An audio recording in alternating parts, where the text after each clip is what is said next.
Hello and welcome in chemistry history. I am Dr. Subedar Yadav, faculty in the Department of Chemistry, Government PG College Chunar. The today's topic of discussion is stereochemistry of E2 elimination reaction. अगर हम E2 elimination reaction को देखते हैं तो उससे पहले हम समझते हैं कि elimination रिएक्शन क्या होता है. elimination रिएक्शन वो रिएक्शन होते हैं जिसमें किसी मालिक्यूल से दो एटम आर ग्रुप का लॉस होता है in the presence of certain reagents. Base भी हो सकता है टू फॉर्म ए प्रोडक्ट. और प्रोडक्ट क्या बनेगा वो इस बात पर डिपेंड करता है कि वो किस मैकेनिज्म के थ्रू वो रिएक्शन हुआ है. और जो दो एटम आर ग्रुप लॉस हो रहे हैं उनकी पोजीशन को ध्यान में रखते हुए कि किन किन पोजीशन से दोनों एटम आर ग्रुप का लॉस होता है और किस मैकेनिज्म के थ्रू वो रिएक्शन होता है. इस बेसिस पर एलिमिनेशन रिएक्शन को तीन पार्ट में कैटेगराइज किया गया है स्टडी करने के लिए. इसको एक को कहते हैं E1 एलिमिनेशन, दूसरा है E1CB एलिमिनेशन, तीसरा है E2 elimination. E1 elimination reaction वो रिएक्शन होता है इसमें दोनों एटम आर ग्रुप का जो लॉस होता है वो एक ही पोजीशन से होता है, एक ही कार्बन एटम से होता है. जैसे कि हम लोगों ने रीमन-टाइमन रिएक्शन पढ़ा होगा तो रीमन-टाइमन रिएक्शन में जो इलेक्ट्रोफाइल बनता है डाइक्लोरोकार्बन, आप वहाँ देखिए कि एक ही कार्बन से दोनों एटम आर ग्रुप का लॉस होता है in the presence of base.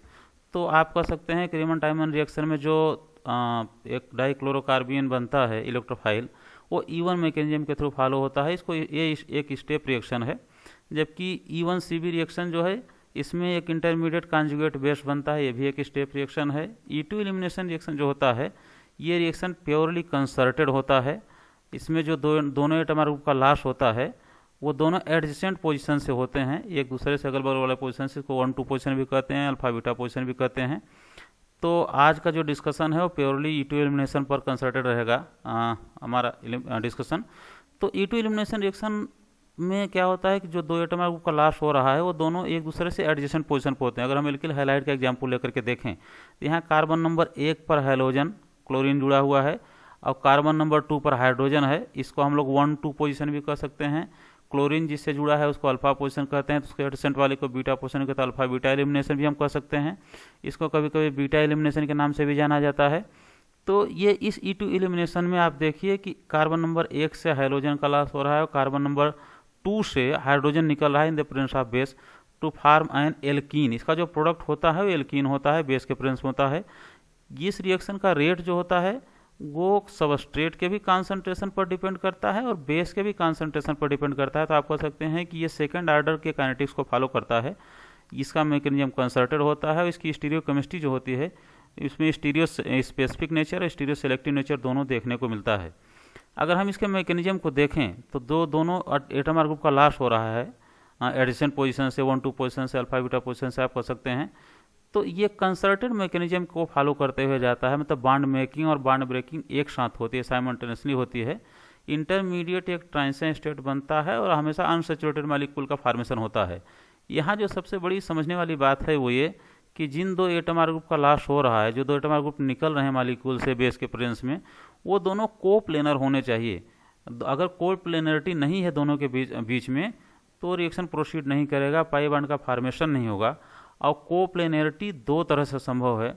दोनों एटम आर ग्रुप जो निकल रहे हैं जिनका लॉस हो रहा है वो दोनों के बीच में डाइहेड्रल एंगल 180 डिग्री हो, उसको हम लोग कहते हैं एंटी एलिमिनेशन. या कह सकते हैं कि दोनों एटम आर ग्रुप जो एडसेंट कार्बन से लूज हो रहे हैं दोनों अपोजिट फेस या अपोजिट साइड पर होने चाहिए. एक दूसरा तरीका है जिसको कहते हैं सिन एलिमिनेशन, जिसमें दोनों एटम आर ग्रुप जो निकलने वाले हैं जिनका लॉस हो रहा है अल्फा बीटा पोजीशन से वो दोनों सिन होने चाहिए, मतलब सेम फेस या सेम साइड में होने चाहिए. या यूँ कह सकते हैं कि उनके बीच डाइहेड्रल एंगल जो है 0 डिग्री होना चाहिए, तभी ये संभव है. सेम फेस में होना उतना महत्वपूर्ण नहीं है जितना महत्वपूर्ण है कि दोनों के बीच में डाइहेड्रल एंगल जो है वो 0 डिग्री होना चाहिए. तो आप एंटी एलिमिनेशन देखिए. सबसे पहले हम एंटी एलिमिनेशन के मैकेनिज्म को देखते हैं. तो यहाँ हमने एक मॉडल बना करके रखा हुआ है. लेफ्ट हैंड साइड में आप देखिए यहाँ एक हाइड्रोजन ग्रुप हमने जोड़ रखा है कार्बन नंबर 1 पर, कार्बन नंबर 2 पर एक हाइड्रोजन जोड़ रखा है. दोनों ही एक दूसरे के एंटी हैं.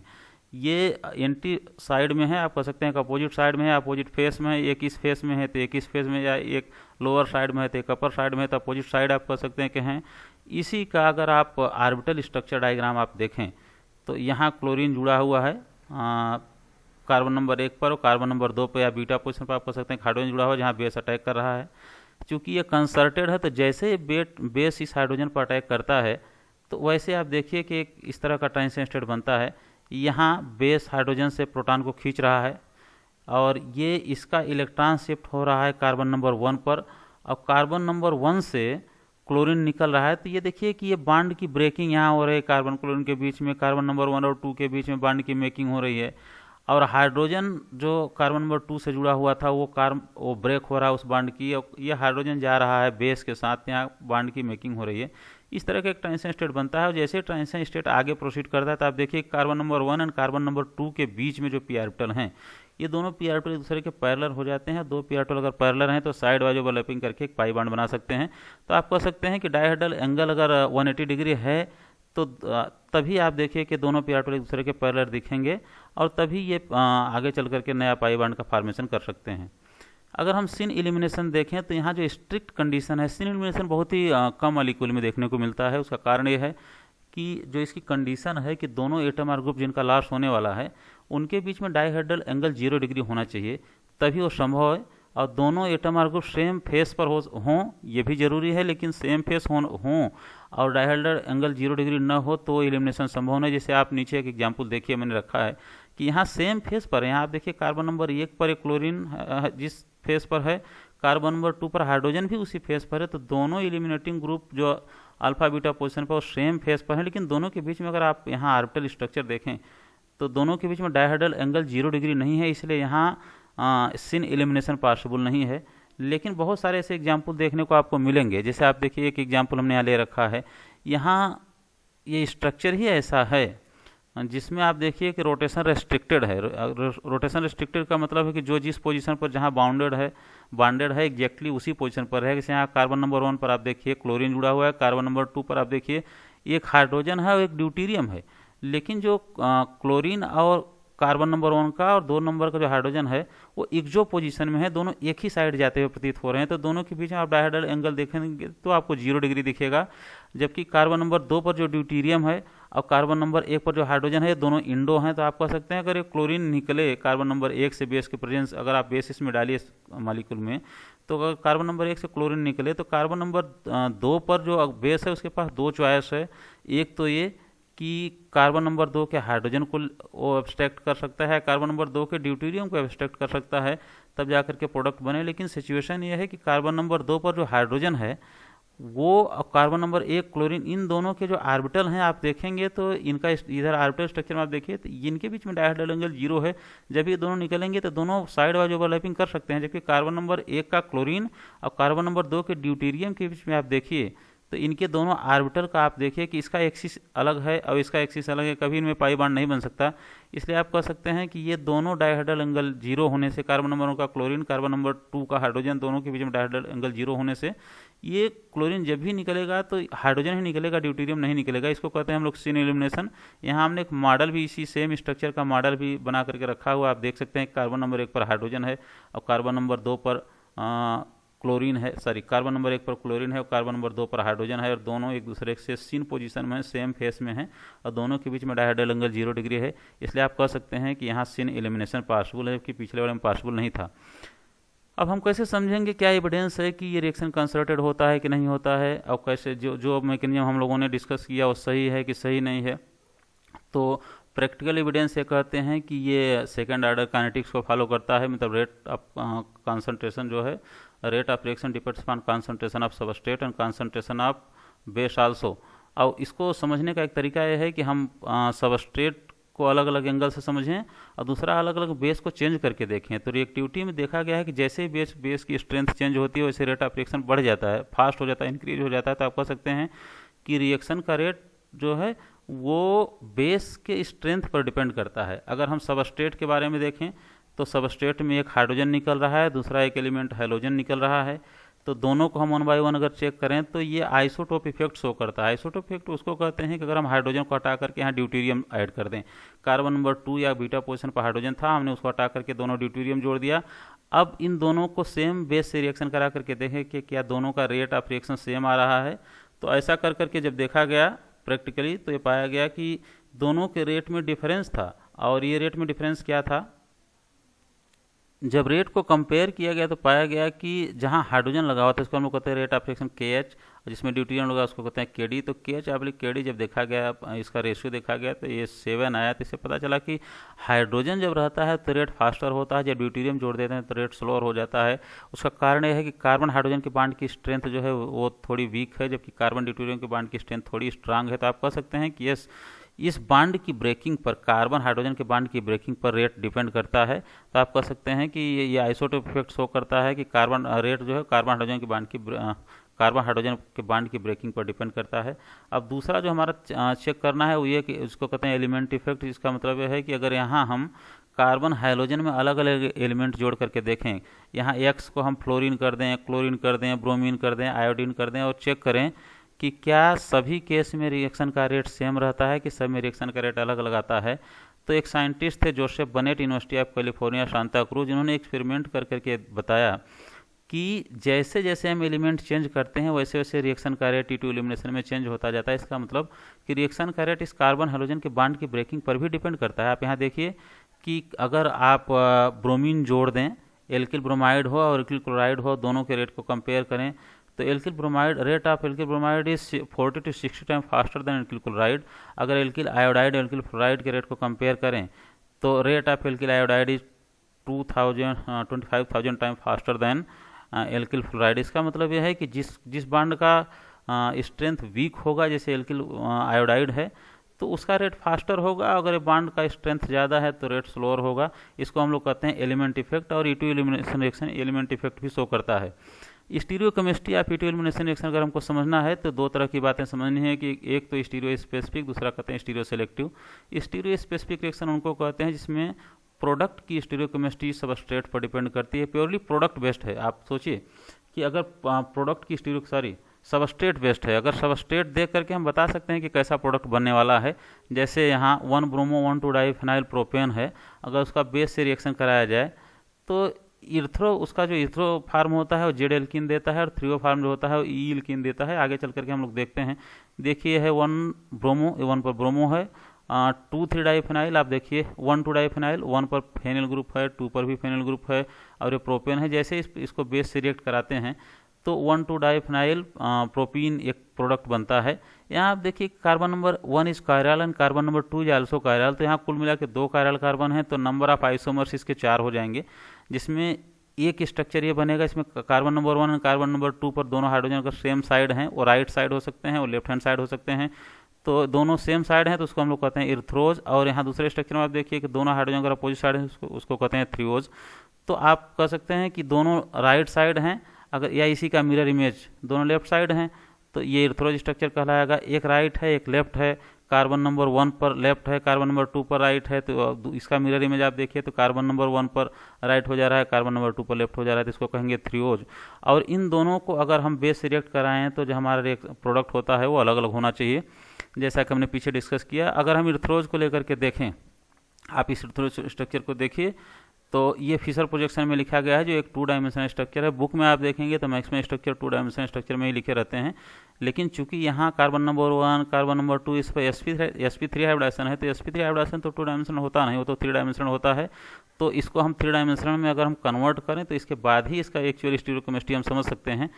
तो हम लोग क्या करते हैं कि सबसे पहले इसको 3 डायमेंशनल में कन्वर्ट करते हैं, और वो भी साहार स्ट्रक्चर में कन्वर्ट करते हैं। तो देखिए हमने कार्बन नंबर 1 और कार्बन नंबर 2 के बीच में एक डायगोनल लाइन यहाँ ड्रा कर लिया, जो टॉप पोजीशन पर C6H5 था और जो बॉटम पोजीशन C6H5 था कार्बन नंबर 1 और 2 के बीच में।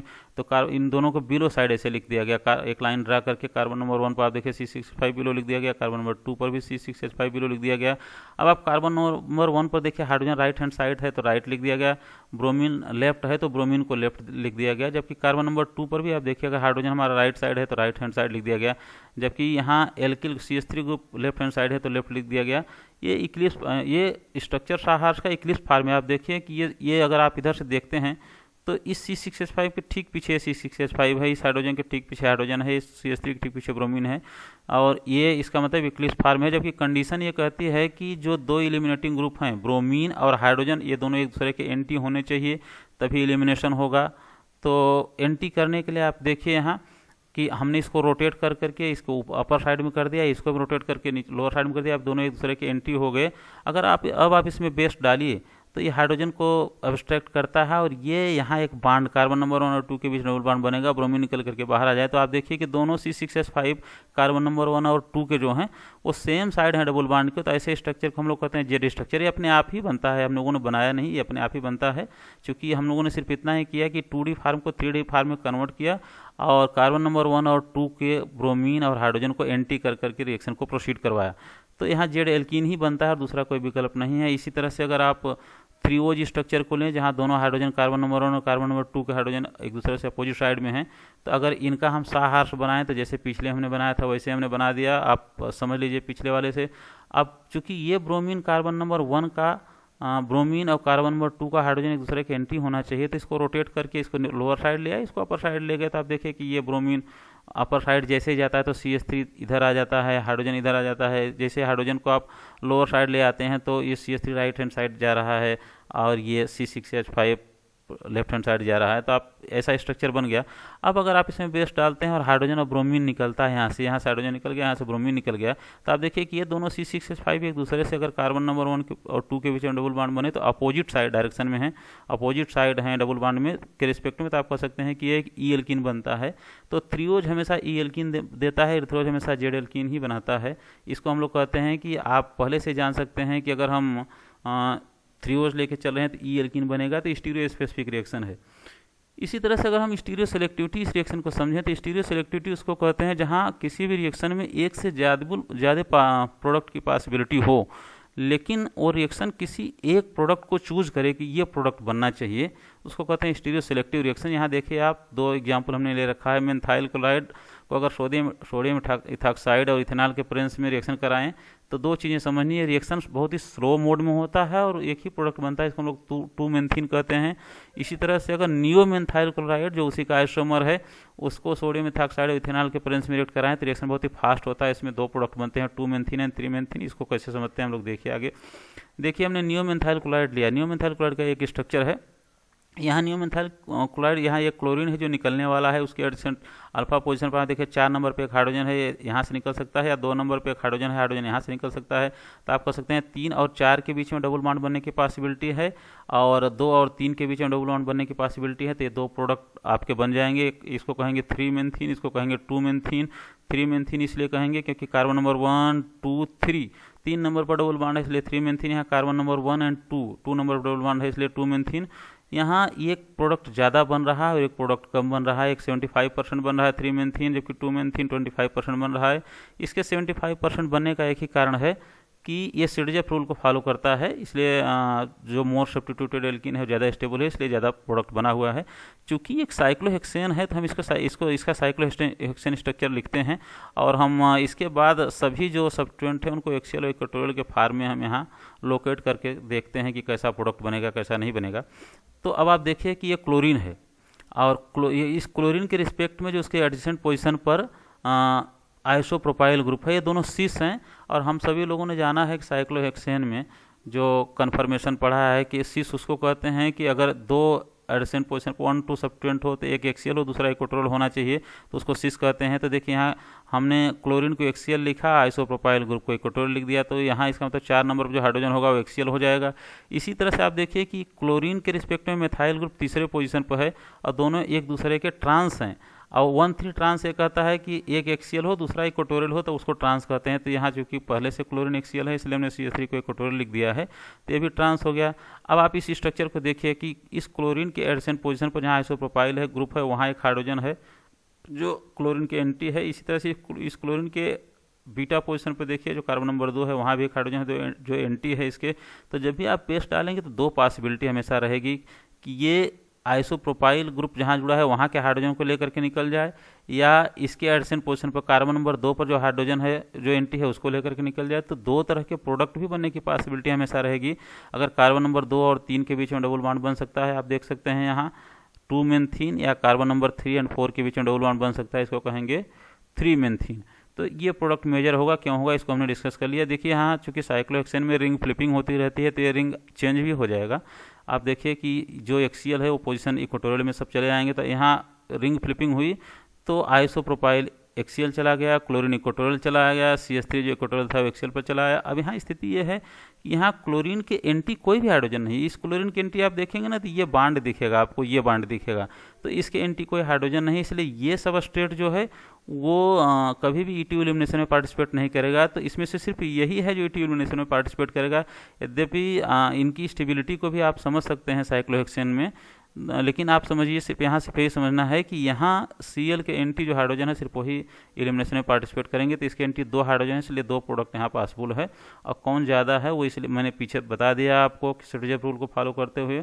अगर हम आगे मेन्थाइल क्लोराइड जो उसी का एक अलग आइसोमर इसको देखें तो यहाँ क्लोरीन और आइसोप्रोपाइल ग्रुप एक दूसरे से ट्रांस हैं, जबकि इस क्लोरीन और मिथाइल ग्रुप एक दूसरे से सिस पोजीशन पर हैं। तो आप कह सकते हैं कि यहाँ आप देखिए क्लोरीन के बीटा पोजीशन पे यहाँ हाइड्रोजन पर यहाँ भी हाइड्रोजन है और एक हाइड्रोजन होगा यहाँ, और इसके कार्बन नंबर 3 के बगल में जो बीटा पोजीशन कार्बन नंबर 2 है वहाँ भी एक हाइड्रोजन होगा।